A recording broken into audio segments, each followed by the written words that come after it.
What's up, closers? This is Kevin. This is Kim. This is Ryan here. This is Carly. This is Becca, and you're listening to the Close of Business podcast. Your one and only STEM podcast For young professionals. When the company laptops close, The beer's open. And the conversation flows. all this and more happens at the close of business.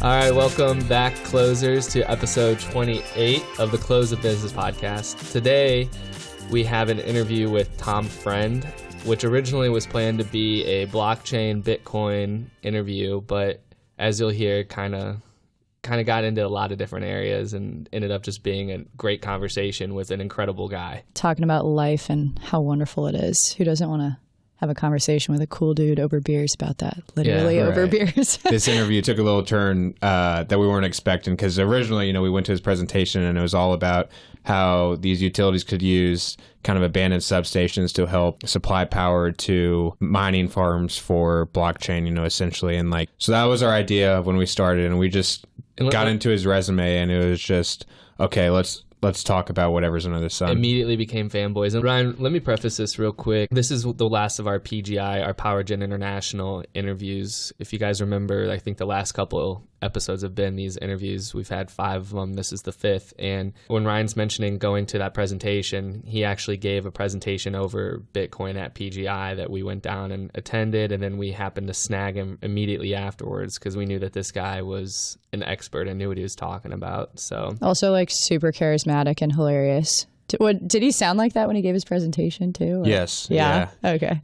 Definitely a great presenter and speaker in general. You can hear his emotions in his voice. And one thing that you guys, I think, will pick up when you're listening to the interview is we used to have on this podcast a little bit of fanboy, I would say, about Elon Musk. Yeah. And kind of his personality. I'd say this guy has a little bit of that in him, in the fact that you'll see through all of his experiences. He kind of just, learns by education by experience. Yes. And he just picks something up and is like, I'm just going to master this. He's got incredible connections. Just a really cool story, but let's not fanboy anymore. Right. We've already done that enough. But I think most importantly, and what all of our listeners are dying to hear, is the Blues are the Stanley Cup champions for 2018-19. Yeah. His eyes are getting glazed over. He's trying so hard not to cry again. Oh, dude. So how many times did you cry since last night? I'd put the over-under at 25. How many times did you cry during the game, and how many times did you cry after the game? Well, okay, let's define cry here. I didn't ugly cry once. Tear up, you were moved. You were choked up. I've choked up. I'm probably choked up 10 times. Teared up 25 times. Every time I get on Twitter or watch a video of anything, I tear up. I mean, just the story is absolutely incredible. This is the fairy tale season. And let's preface this too. The reason he's tearing up is St. Louis. He grew up in St. Louis. The Blues have never won an NHL hockey championship. So last night was monumental. 52 years. Right. And we were prepping this interview yesterday, and it was funny because Kevin was like, you could tell he already thought they were going to lose. I was ready for it. Just because he was like, Boston just crushes everyone's dreams, you know? Yes, they do. They crushed the Kansas City Chiefs' dreams last year. The Patriots did. And so we just thought this was going to be another... And it was in Boston. If you are a fan of any sport, it turns out, or chances are, Boston probably beat your team. And crushed your dreams. Yeah, and crushed your dreams. And like I said yesterday... anytime I ask somebody who's a Boston fan, why are you a Boston fan? If their response is, well, I'm from Boston, I say, that's not a legitimate excuse. That's still not okay. Yeah, you can't. Yeah. Yeah, so he's sitting here today at work in his Blues jersey with his polo popping out from underneath. His Blues polo. Neither of these articles of clothing have been washed in months, so... I just want to make that clear. That's what that smell was. It's 100% me. There's a lot of partying and sweating and blood, sweat, and tears, I guess you would say, in this jersey. Yeah, it's been an emotional couple months. Emotional night last night. I'm drained. Anyways, that's what we got. So let's get back to the Tom Friend episode. Here it is.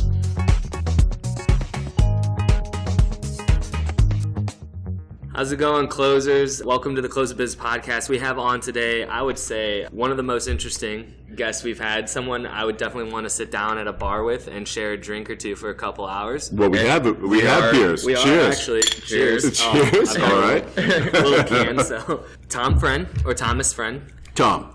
Okay, Tom Friend. We're already on a first name basis. No, I have to go by Tom Friend because if you Google Thomas Friend, you get Thomas the Tank Engine and Percy the Tugboat. It's my search engine optimization nemesis. You made it this far. You're overcoming it. Right. All right. Well, you're a man of many hats. I'm not going to try and define you by one title or so. Just could you quickly, I know you are a vet, military pilot, and now you are an agility consultant. Could you just try to briefly go through all these different hats you've worn throughout your career? Yeah, I started out real young. I'm old. You guys didn't watch the first step on the moon, did you? No, right? Well, I did. Conspiracy in a movie. theories. Yeah, in a movie, right? So I did, and I was bit right there. I'm going into space. Okay. And as a teenager, I mowed lawns and took glider lessons with Canute. Went into school, got picked up by the Navy to be a pilot, and was right in. Did that for years. Was a acceptance test pilot. Went through. Had a family. Life changed. Got into the Air Force to finish out a career. Started in corporate America. So I worked in embedded systems testing, all sorts of cool stuff in technology with aviation, and one thing led to another. Before you know it, I'm in cable, broadband, all sorts of cool stuff, which led to innovation, agility. Found myself out on the West Coast, then back in Charlotte. I was out on the road too much. You know when you like make platinum for life and you go, wow, I've spent how many years in a hotel room? Well, my wife said, why don't you come home, put on a suit and tie, go uptown and get a big boy job? And I said, yes, ma'am. I'm from the South. Yeah. So that's kind of my career in 30 seconds. In 30 seconds. All right. So, big boy job. What is that? And I guess where do you focus at right now? Well, right now I'm an agile coach within Duke Energy, doing a transformation, planting agility in a large organization. So was there at the onset of a single team. Now we have over 300. And we've seen the transformation in the way work is done in a large company, which makes things better, faster, cheaper. Mm-hmm. And for your audience demographic, what I'd say, if you don't know about agility, look at the Agile Manifesto. Take a class in Scrum or XP, because once you get out of school, guess what? Those are going to be the skill sets that are needed. So skill set, is this like, it's not technical, it's a leadership or it's a teamwork type activity? Could you explain that for our listeners who've maybe never heard this word? When you look at agility, when you look at innovation, you have a growth mindset and you have a fixed mindset. Mm-hmm. Typically in large corporations, when you walk into a senior executive's office, there's going to be the PhDs and the certificates of achievements in the back, and the desk is going to separate you and whoever comes in. Right. Within a agile space, a space that embraces agility, everyone's equal. Okay. Everyone's out on the floor. Everyone sees what everyone else is doing. So from a perspective of what a fixed mindset is, a fixed mindset, if this is the way we've always done it, this is the way it will work. A growth mindset is, I'm going to try something different. And if I fail, I'll learn something. Mm-hmm. And you're going to figure it out as you go, iteratively and incrementally, and grow and learn, knowing that I will be better from this. Yeah. You take failure as an opportunity to grow. Yeah. Not, what I failed. It's like, don't do that again. Yeah. I hear Scrum. So I played rugby. I think of just a group of I guess a team. That's it. And you're coming together and around the ball. Yeah. And you're moving the ball down the team, and and you got one guy on you. You're pushing together, and that was a term that was used in the new product development game back with the Toyota production system. Jeff Sutherland and Ken Schwaber were the ones that took that and said, "That's it. That's it. Scrum. We are a team of 3 to 9 people working together around a central problem with a time box to score and deliver a product increment of demonstrable value to someone." And in doing so, over and over again, that practice, that proximity, that teamwork drives innovation, and it drives production. in corporate America, so many times you start a big project and you work years and years and years and years and you deliver it. And when you deliver it, guess what? The market's changed. So you're talking incremental change. Find what's going to provide the most value, accomplish that small task, deliver it, instead of waiting for the whole picture, the complete... 2 weeks. 2 weeks. What can you give me in 2 weeks? I can give you a login screen. Great. Okay. Okay. 2 weeks from there, can you show me some account information? Great. What can you do next? We can add a service. Oh, what's next? We can turn off a service. And you go incrementally, very quickly, and by doing that, what you build is optimized for the total value. So Stanish Group did a report years ago, and what they found was that only 7% of functionality in an application is always used. Wow. Wow, right? Over-engineer everything. Okay, over-engineer everything. Okay, you guys use Microsoft Word, right? Have you and your audience ever used Microsoft Word? Yeah. Right. I'm probably proficient on my LinkedIn profile. It says I'm proficient in Microsoft. You're proficient. That's So right. the top 5 Microsoft Word functions are copy, because we're all plagiarizers, paste, because we want to keep it, then spell check, because we can't spell, underline, because we want to put something out, maybe bold, and then save, because we want to be able to save what we did.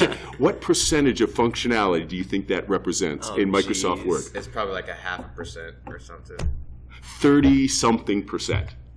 30-something percent are that's what people always are using. You can go search it on the web. Okay. That's the functionality that's used. So once you get past 20, if you actually look into the ODBC drivers to actually use financial accounting in Word, do you think anyone really uses that? Financial accounting in Word? Yes.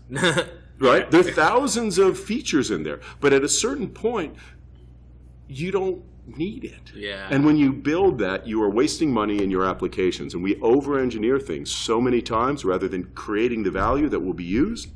And every system has a sunset. So how do you find that value? Because, I mean, so many times it's really hard to know exactly what you need. You went at the core question. You have a backlog. You have a list. You have a product owner who knows a customer, who knows the needs. And you say, these are the features, these are the functions, these are the themes that we will engage on, and this is what will add the most value to me in the next 2 weeks, Is that what in the next month. Is that what, like, design thinking workshops? Oh, absolutely. Okay, I got to give a shout out to my girlfriend because she leads design thinking workshops for her company. But Beautiful. That's it. So yeah, design thinking gives you the flows, and those flows give you the backlog, and then the backlog gives the team execution. It's a vision, it's a roadmap, it's a release, and it's a conversation. So everyone gets it. Oh, I know the persona of the customer, of who's using it. I know what they want. I know what I'm going to deliver, and it's a really rich group. And now you got the ball. You got the team, and you're moving it down the field. So if you're a young professional stuck in a corporate America cube, and you feel like you've adopted these agile characteristics, mindsets, but you're still, bottom on the totem pole, how do you apply those skills you've learned to make a difference in your career? You go to somewhere that doesn't have a totem pole. So you look at Netflix. Netflix and some of the other groups are holacracies. They're some of the flattest organizations around. Everyone is an individual contributor. Are you carrying the ball down the field? If you are not carrying the ball down the field, you don't need to be here. Right. You don't need the massive corporate hierarchy, bureaucracy, overhead, because in the agile iterative methodologies, the people doing the work are actually the only ones that give value. It's not the org chart. Mm-hmm. Yeah. Because it's all about fixed mindset and growth mindset. And if you can engage in a growth mindset, where you are on the totem pole doesn't define who you are, it defines the cage that you're in. It's about the team, it's about empowerment, it's about the passion of the play, it's the game, it's about taking the initiative and catching on fire with other people. Agile Manifesto. That's where we're going to find more about this. Yes. All People and interactions over processes and tools. 10 out of 10 I'm going to buy the book and then probably forget to read it. Yeah, no. Better not. The Agile Manifesto, though, the website, it's agilemanifesto.org, is 90 lines of HTML code with one picture. And actually, they probably have more with the translations and the links now, but it was designed as minimalist. It's that what is the minimal thing that you can do that provides the most value, and leave it as it is. That's awesome. All right. So you mentioned you were a military pilot. I want to talk about that because that's like the coolest thing ever. Could you talk a little bit about your service? Yeah, so I started out in the Navy, Okay. flying, I guess over my career I flew 7 different airframes, landed on the back of ships. My favorite, though, was... So Maverick and Goose? My call sign was Mad Dog. Mad Dog? I love it. No, that's not. It's like, no. That's the way. Let me tell you how call signs work, right? Okay, let me explain the way this works. There are 3 laws to call signs, right? 1, you do not pick your call sign. Okay. Your buddies pick your call sign. Okay.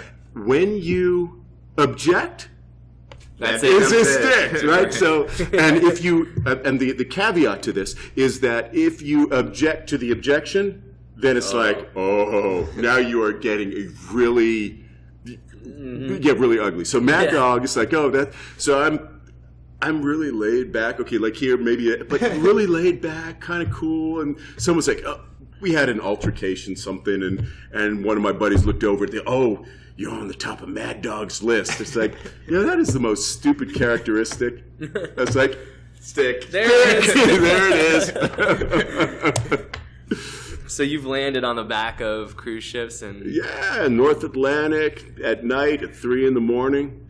Out in the Med was the one where you could come into the ship and actually see the propellers. They call them screws on the back of the ship in Sea State 5. It's just nuts. What's your coolest jet you've ever flown? C5 Galaxy. Okay. What's that? For us who have no idea, is that... You can put 6 Greyhound buses in it. It has 55,000 gallons of fuel. The wingspan is 212 feet 11 inches. Wow. 28 tires. The air in the tire weighs 91 pounds. See, and this is how you know he's real, because my friend's going into pilot school and he's like memorizing fact after fact after fact. You know the most minutia. Yeah. He hasn't even started, and he's just like, oh yeah, you got to pretty much know this entire book before you even start training. Like, it's expected that you take these. Ugh. Is that one of the, like a refuel jet or? No, it's what's cargo. the purpose? Oh, it's cargo. Okay. High altitude strategic airlift, just beautiful. Built back in the 60s, but the call, we affectionately called it Fred, and Fred could take you anywhere in the world. You just fill them up, and off you'd go. Well, I'm sure we're the first ones to ever say this, but thank you for your service. Yeah, thank you. You're welcome. It's fun. Much appreciated. Yeah, thank you for paying the gas bill for Fred, because at 55,000 gallons fill up, man. That's building a lot. That's burning a lot of dinosaurs. I'm assuming that he gets amazing gas mileage, though, right?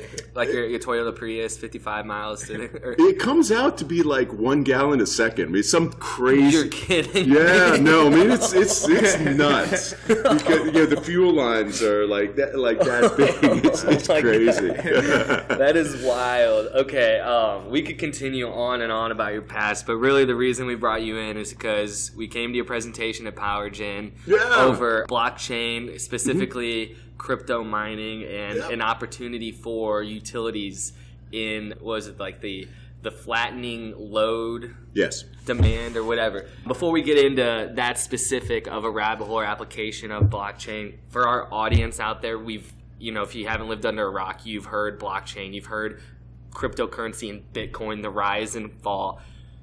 If I'm a 5th grader, try and explain what blockchain is to me. If you're a 5th grader in blockchain, that's going to be really difficult. But what I could say, is blockchain is not Bitcoin, though blockchain or Bitcoin uses a blockchain methodology. Yeah. Smart contracts is, I think, the term that I would use, because as soon as you use the term, like our opening keynote today here at PowerGen said, you don't punch me if I use the word blockchain or whatever. And blockchain, Bitcoin has an association with something kind of nefarious. Yeah, just like, you don't want to go there. But smart contracts and a distributed ledger is something very different. So when you ask me, well, what really is it? It's a way to have open computing. Yeah. It's the ability to have open transactional processing. Blockchain really will emerge, I believe, in the utility to become another protocol. Yeah. Just like TCP/IP. Did you ever do FTP transfers back in the day when you did the files? Or before POP3?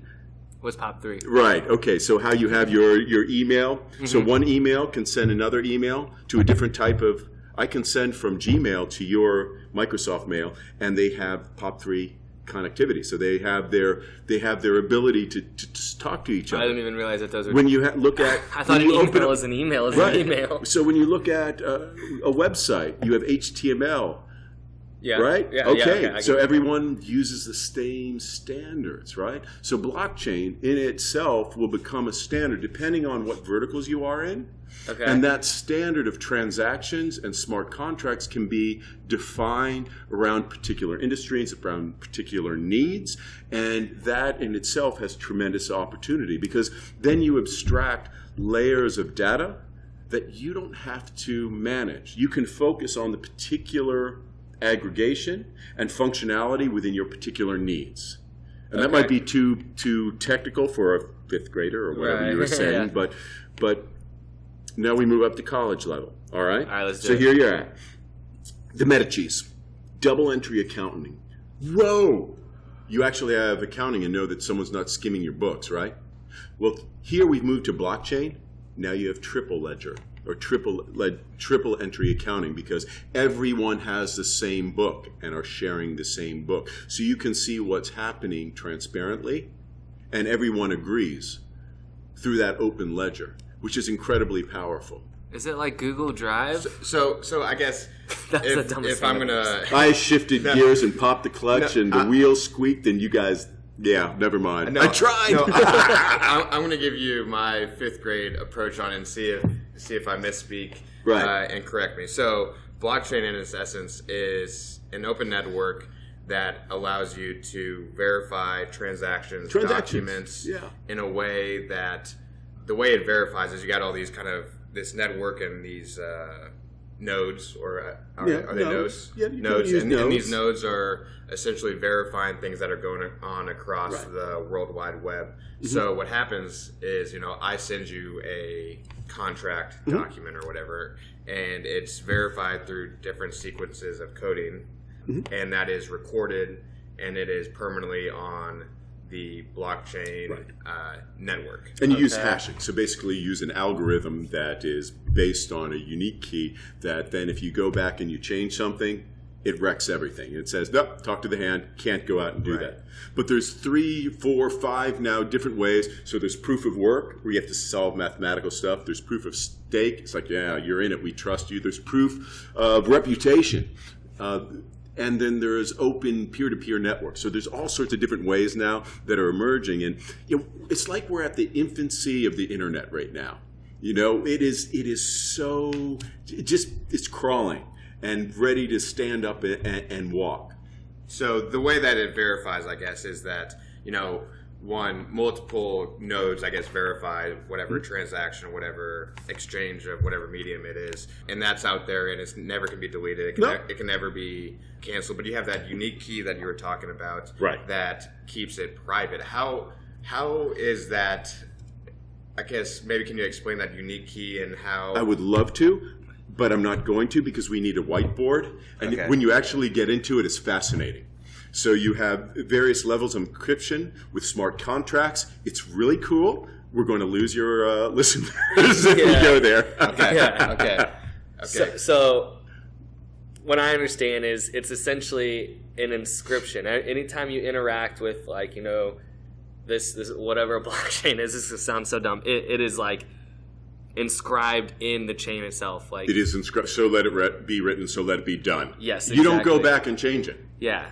Okay. What about so I'm going to get into a little bit of crypto.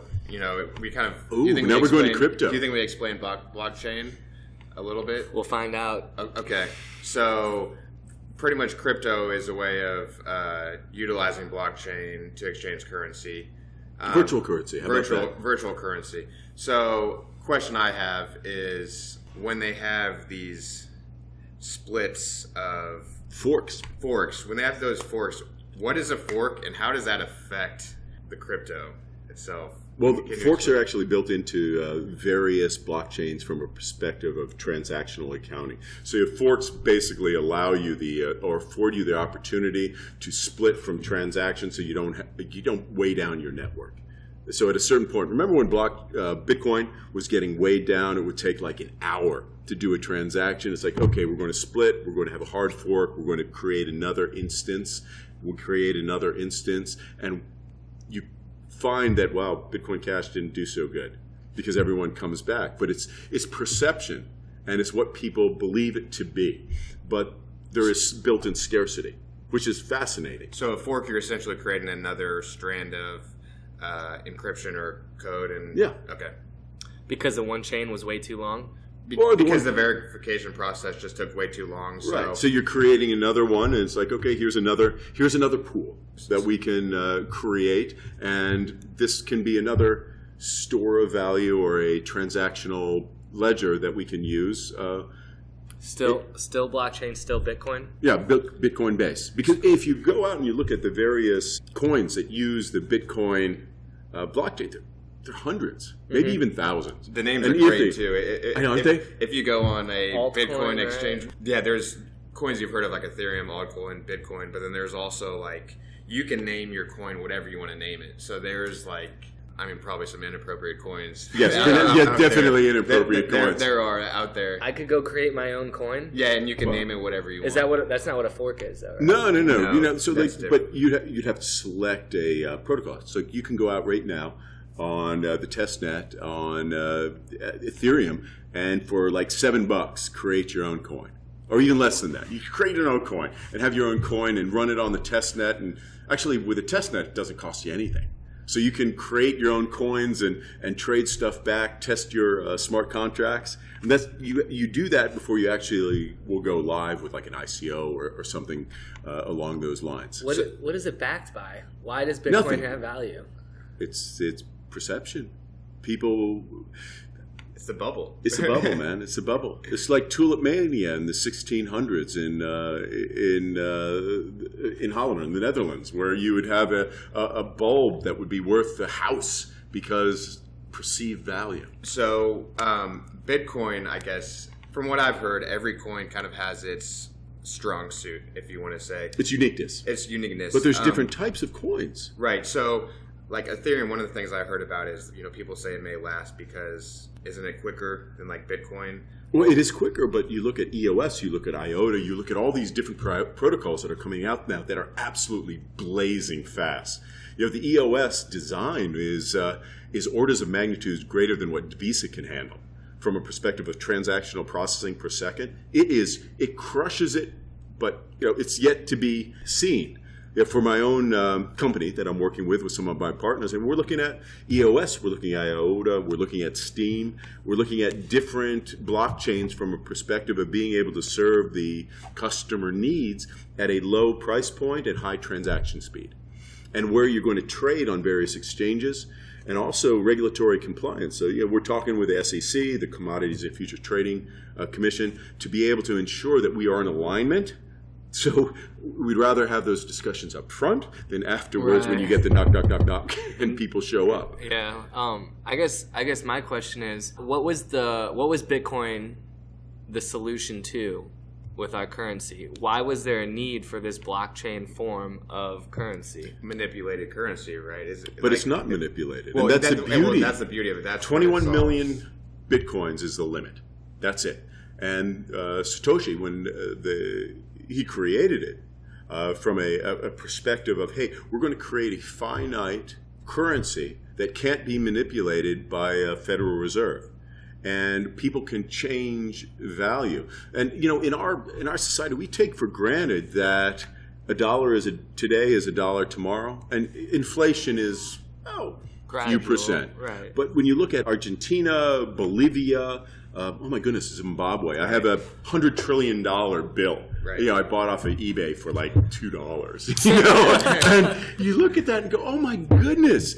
People go to work and they can't save up enough money for a TV because of inflation.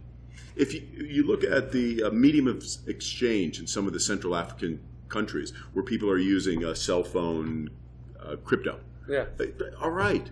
We agree that this is the medium of exchange, and even those are being manipulated. So if you have something that says this is a finite unit and you can't manipulate it, that has great value because it becomes a transactional medium by which people can agree for commerce.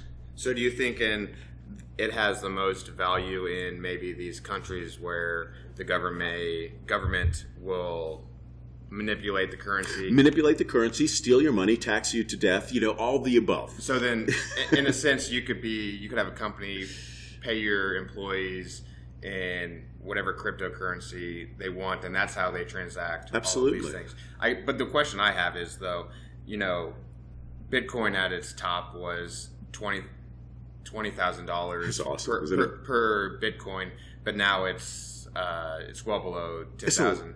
Yeah, it's like 3. Yeah, it's nothing. It's low. So I get paid last year, and I get paid in, let's say I make $60,000. So I have 3 Bitcoins in my stash, my unique key code or whatever it's called.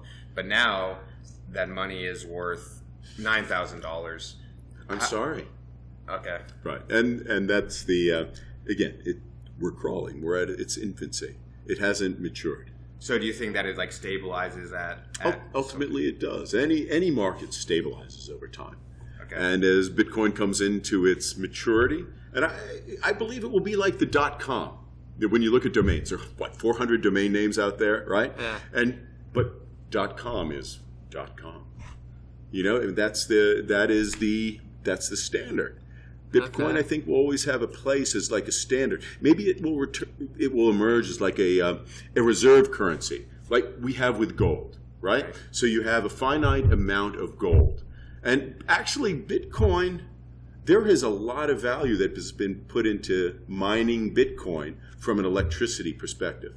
And when you think of it from a perspective of like mining gold, which is our reserve currency, there's an amount of money that you invest to mine an ounce of gold.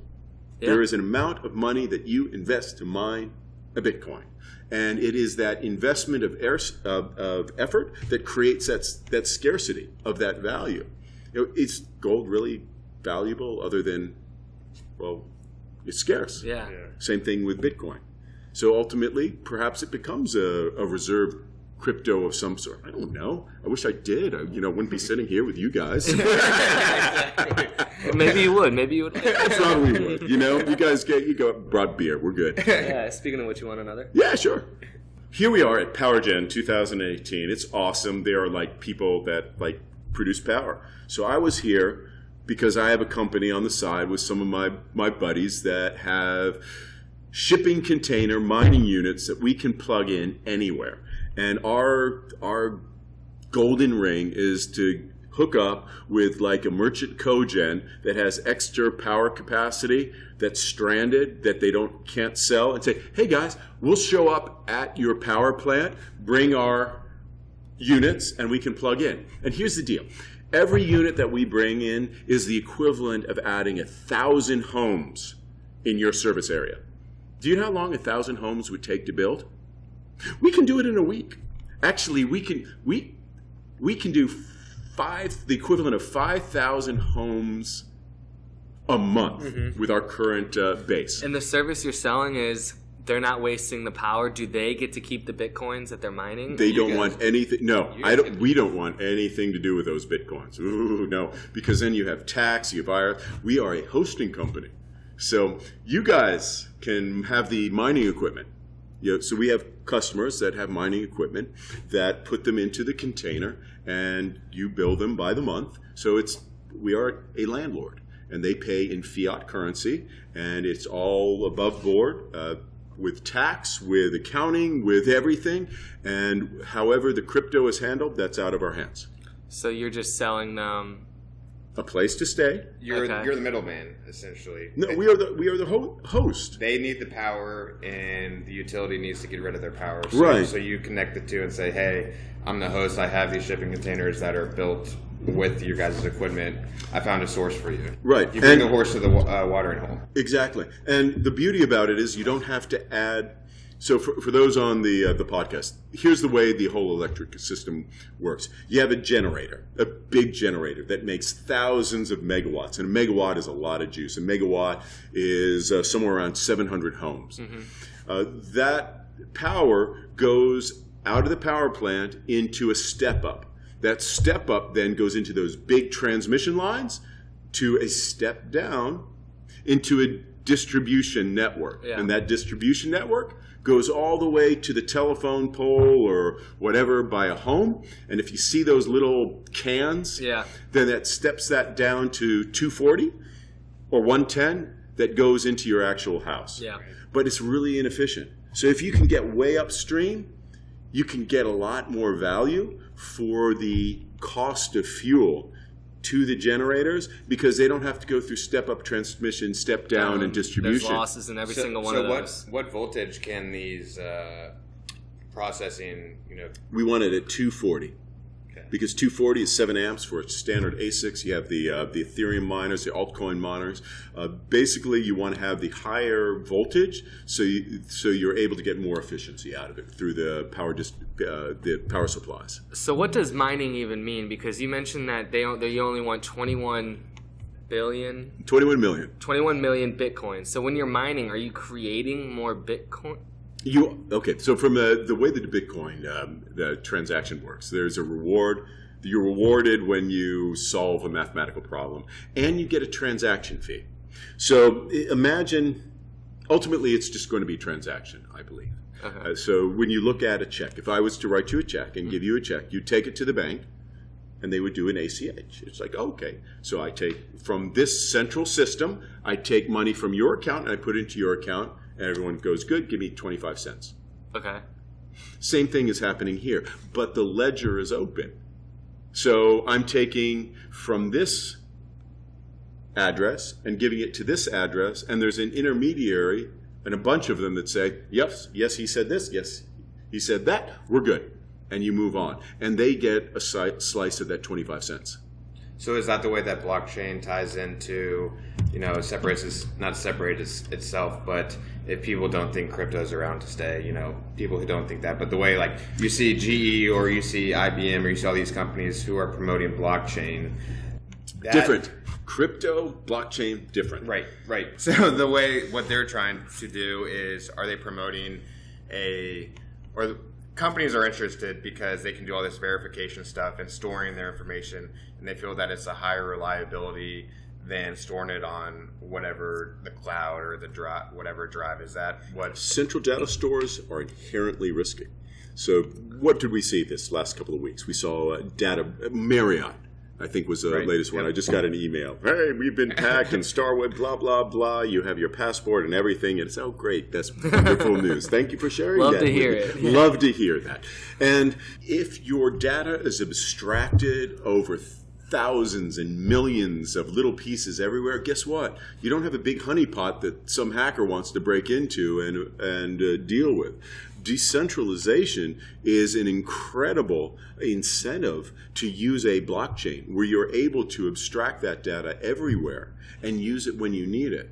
It now makes hacking cost prohibitive. I mean, yeah, you can hack one particular individual's account, but okay, what's the level of effort to actually do that? Yeah. It's not worth the effort. Okay.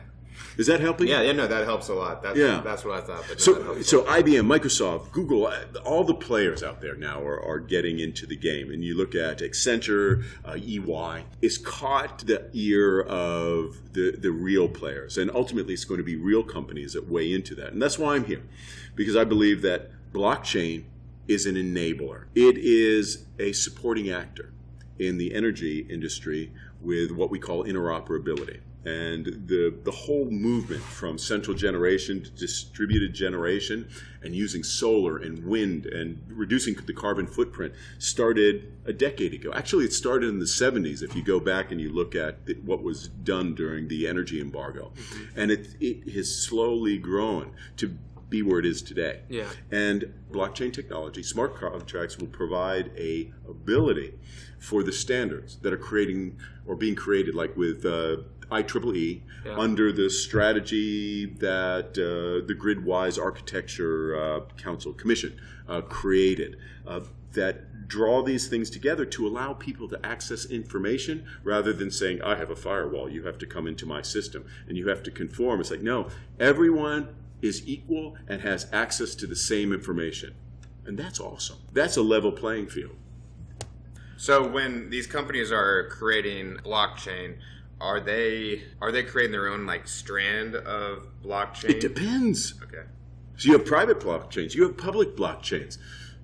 You have a whole host of different technologies right now, and they're being tested. Mm-hmm. So when you look at like what you're talking about, altcoins and crypto, and oh my goodness, the craziness that has happened over the last year or so with, I am Boris and I am in Russia and I have gold in a vault in Turkey. It's like, yeah, no, you don't. I mean, that kind of stuff was an aberration of what the true value of the technology is. And when you fast forward to what you're able to do to have transparency and openness, where no one central individual controls something, it can't be influenced, that's a game changer.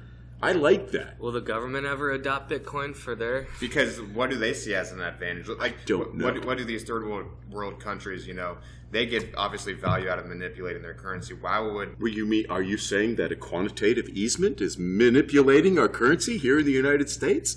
I mean, I don't know. I don't know if I can discuss. Okay. We'll discuss offline. But yes, actually, we will. We can discuss that offline. But yeah, very interesting. Yeah. When you look at what the Federal Reserve is doing, you can actually.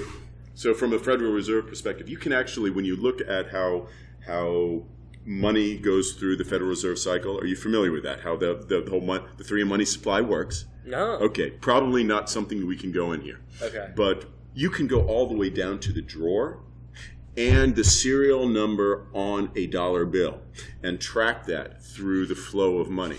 And in doing so, be able to go back and look at money laundering, where money is going. And it is a profound perspective from big data. Because when you look at dark money, when you look at the subterranean economy, there are ways to truly go in and crush that. But do we really want that? Because that is... Those have great social implications. What is dark money?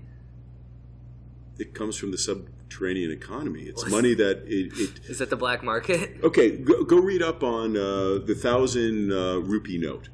Okay, in India, right? They banned the 1,000 rupee note. I think it was 1,000, right? Because I had a whole bunch from last time. It's like, what? $100 bills go away. Are $100 bills used for anything really good? I mean, do you go out and spend $100 bills?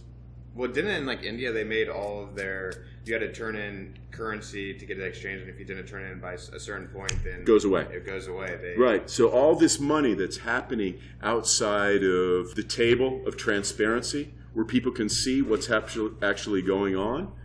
Ooh, now we have transparency, we have taxation, we have accountability. We understand where money's flowing, who's buying what, and you don't have those medium of exchanges. So you're talking like paying cash under the table For all sorts of stuff. For all sorts of stuff versus reporting that. Right. Okay, so would that be like me? How does Venmo play into that? I think they're too small right now. So one of the largest banks I took a business ethics class. The gentleman was the chief business ethicist at the largest bank in the United States. And it was fascinating about what he was talking about. And he, at the time, this was when PayPal was little. And they were saying, at a certain point, PayPal will grow to bigger than countries. What denomination is that value in? What money is it in? When you're looking at a worldwide entity that is fungible from one currency to another, and now this money supply becomes billions, if not trillions, as it grows, it's staggering. And how does that taxation work? How do you do that? And where does cross-jurisdictional taxation apply from a perspective of countries? Our technology has so outpaced our legal system, you don't even know where to start. And that's where my partners and I are struggling with our blockchain application. We are so far out in front. We're the only ones doing this. And when we talk to the regulators, it's like, well, what does your legal counsel give us an opinion? It's like, well, why don't we have a discussion about what you expect so we're not wasting each other's time? And it's kind of a Mexican standoff. It's really interesting because we're not there. What do you want to talk about? All right, so I think Internet of Things. Internet of Things is awesome. What does it mean? Yeah, what does it do? What a weird name, Internet of Things. Internet of Things. It's a connectivity. It's one thing being able to talk to another. When you look at it from a perspective of basic logic, right? The computer programming, you guys computer programmers? I've done some. Okay, so when you look at standard programming, it comes down to if, then, and, nor, then, right? So they're standard logic gates. And Internet of Things, I have a washing machine. I do not want to turn my washing machine on until the lowest power cycle in the day. And I will pay to run my washing machine when I get the best power price. Now, I will pay to run my refrigerator 24 hours a day at any cost because I want my beer cold. And that means something for me, And you're able to have all these little teeny things on the net. Ultimately, you have artificial intelligence on the grid as all these little things are working together in a decentralized manner. So it's essentially just everything becomes smart washer, smart fridge, smart everything, smart homes. How do you learn all these? That's what I'm so intrigued about too. Do you just pick up books and just get on the internet and just read and just I'm going to learn about? I'm going to be the world's leading expert in this particular technology, in this particular area. I will figure it out. And you just absorb it. Yes. That's awesome. But you've done that for multiple different disciplines. Absolutely. That's awesome. Words of advice, because you're driven. You have a method. It's not just about It's agile. It's agility. Here we go. It's at its core again. It's at its core. We went full circle. It's inquisitiveness. It's what is awesome? What is cool? What's out there? Life is finite. Yeah. Go out. Seize the day. Do not accept your status quo that you have today. Be happy. It's not about money. It's not about position. It's not about status. It's about the journey and the memories and the people that are around you that you remember. I look back to my service, the things that I did, the people that I knew, and the closeness of those relationships that will never be equaled in my future. And I lament, but I also look back and I'm thankful. Going forward, you look at trust, believe, you will be let down, but don't stop. Because you will find people that you connect with and hold on to them. My grandfather, he rode with Pershing against Pancho Villa in the Spanish-American War. You're kidding. No, I'm dead serious. Man, I have pictures of him with Whisk Broom, his cavalry horse, in his garb on the border. You can send you it. Please do. But as a kid, man, he was like, "Hey, Tommy, here's the deal, man. At the end of your life, hold up your hand. I hold up my hand. I have 5 fingers. If you can name each finger with a real relationship that you had with a human condition that you connected, you've had a beautiful life." And that's what I would say today. I look at my children, social media, all the distraction, the buzz, everything. It's it's irrelevant. It is about the people that you're around you. Connect, love, engage, and go out and live life, man. Damn. Run through that wall over there. Yeah. I'm about to go home and hug my mom. Maybe the beer talking, but man, that was beautiful. I'm almost in tears, dude. Forgive me. Look what you did to him. No, it's where I am in life, man. Dude, Cheers to cheers to filling those 5 fingers. Thank you guys for talking you so much. with me. I enjoyed the incredible. conversation. Yeah. Thanks for listening today, you guys. For more episodes, you can catch us on iTunes at Close of Business Podcast. Make sure to get on there and give us good reviews and share the podcast with your friends and colleagues. And for your social media needs, you can hit us up on Instagram and on Twitter at COB Podcast. Be sure to follow us so you can get all of the alerts for our new episodes and check out what we're up to. If you want to shoot us an email with your questions or comments, you can do so at cobpodcast@gmail.com. See ya.